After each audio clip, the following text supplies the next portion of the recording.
GETTYEight out of 10 Labour members want a second vote, something Mr Corbyn has ruled out. The survey, which polled 4,119 members of the four largest UK parties, found 8 out of 10 Labour members either agree or strongly agree with having a second vote, something Mr Corbyn has ruled out.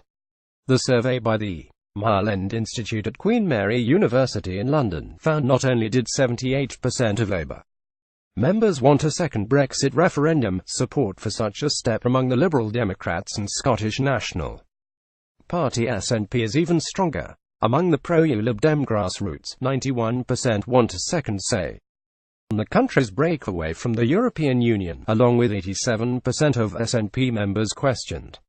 Just 14% of Prime Minister Theresa May's Conservatives think there should be a public vote on the final deal. It is not undemocratic to say we should be entitled to think again. Tony Blair on membership of the EU's customs union, 95% of Lib Dem members, 91% of SNP members and 85% of Labour members wish to remain within it, while the equivalent figures for the EU single market are 96%, 95% and 87%, just 27%.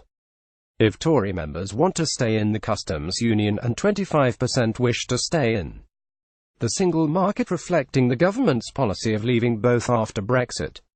Tory members also adopted a harder line on immigration, with 83% agreeing that all EU member countries' nationals should be subject to the same immigration rules as non-EU nationals.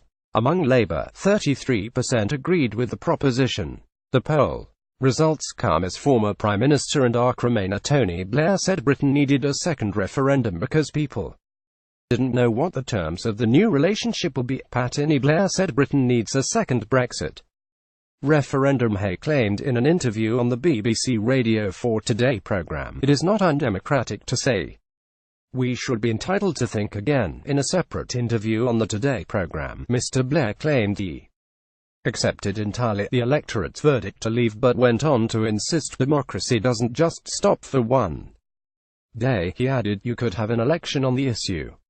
You can have a debate about how much. But there is little doubt that Brexit is causing economic difficulty.